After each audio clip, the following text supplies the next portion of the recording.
So SAUTVS sent me a plastic hard-coated windshield to try out. And I was pretty happy with my OEM. The thing that bugged me about the OEM is that there's a gap between the windshield and the roll cage, so it doesn't seal up well. And as a result, this area to the sides, probably see it easier here, always got dirty, and it was a pain in the butt to clean. You have to take the clamps loose to clean it, and it's just a pain, and that's nitpicky stuff. But overall, I've been pretty happy with the OEM windshield. You know, it sealed up pretty decent. I know some others have had issues, and the issues you have with sealing is usually because your roof isn't aligned or moved up forward. I was able to get mine to seal up pretty good. But even with it sealed up, you have these gaps between the roll cage and the windshield. The other thing is because it's only supported by these clamps, you know, you get some bowing in and out. It's nitpicky stuff. It's not anything that would cause any danger. Before I go to the SAUTVS windshield, I want you to look at the siding on my garage. The optical clarity of the OEM is really, really good. So let's go to the SAUTVS. You look at the, if you can see it here, it has a slight waviness to it, and it's not a big deal.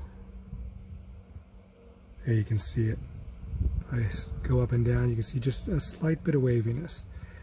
Looking straight through the windshield, you don't notice that. So to me, it's not a big deal. What I do like about this windshield is that it hugs the roll cage, and so you have no air gaps for rain or dust to get in. And I'm sure I'm going to love this thing in the winter. I like these Velcro straps. It's got some integrated vents, 2-position, actually it's 3-position.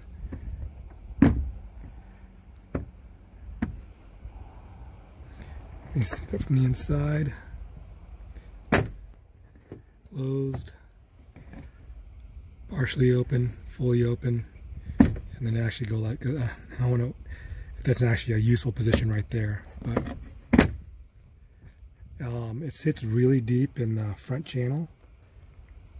And probably the most interesting thing is where it seals against the roof. So your stock windshield seals in this channel. The SAUTVS,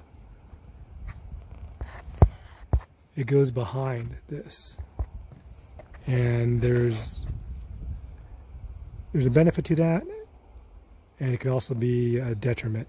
So Yamaha has these channels here, and those channels feed air, whether this is intentional or unintentional, to those locations there as well as there.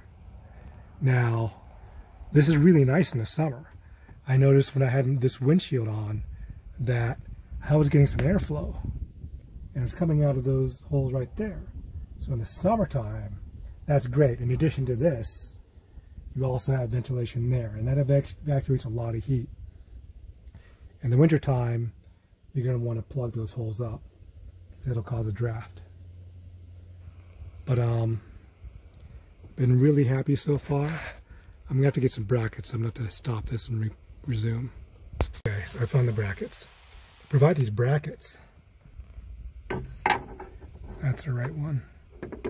So this bracket's supposed to install through the existing holes in the cage and then mount there. They didn't provide me long enough bolts. I think it should be installed with it stacked screw, bolt, screw thread and then another bolt on the backside. Here's the thing, you don't even need them. I mean, this is so solid with the crossbar brace they provide that you don't even need these brackets. The crossbar brace I like.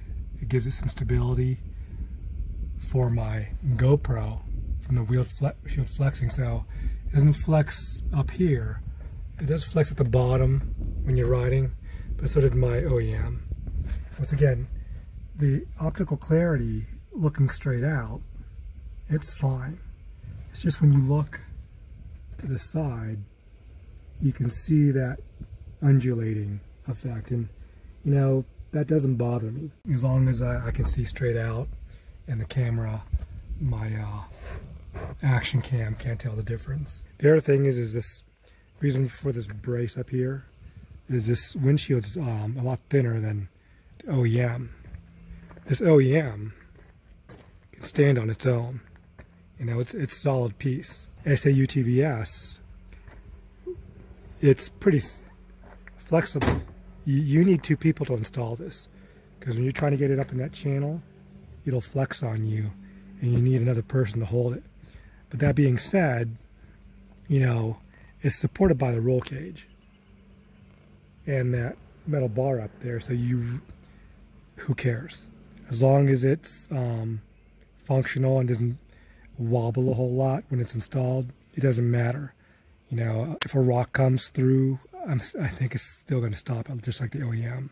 Finally, this windshield is a lot cheaper than the competition. I think it's $250, right around that price point.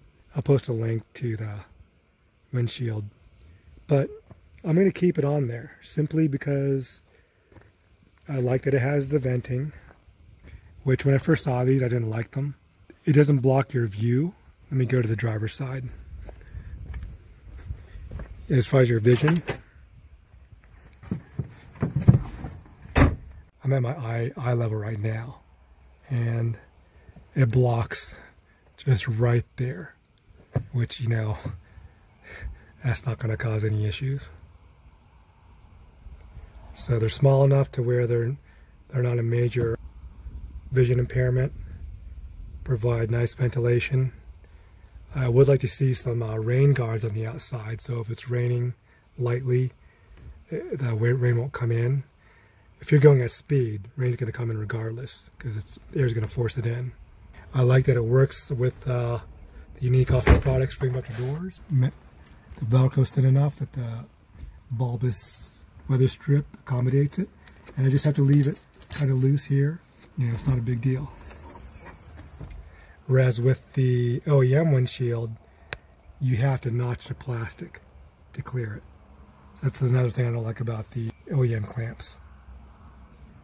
So nice ventilation from that, as well as from these channels up here, which can be blocked off. And I asked them to make some sort of, you know, I'm just using foam. It's a cheapy solution. Some plugs that either go in the front or the rear that can block it off during winter. And the only other thing I would do is these screws on the back side. You have to put an Allen wrench and install this bar with it off the vehicle. I like to see to where they use like a carriage bolt with a square key in it to hold it from the back side. The carriage bolt slides in this channel, and then you can tighten the fastener without having to access the other side. I'm not going to say it's easily removable, because while this is easy to remove, you have to shoehorn this in here.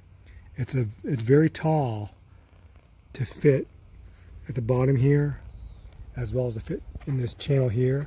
So it requires two people to install and remove.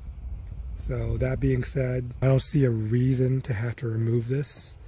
I can clean behind here really easy. I don't need to remove it to clean it. The only reason why I'd have to remove it is if I had to remove the firewall, and then I would have to remove the windshield. But other than that, I'm pretty happy with it. SAUTVS hard-coated poly windshield with venting.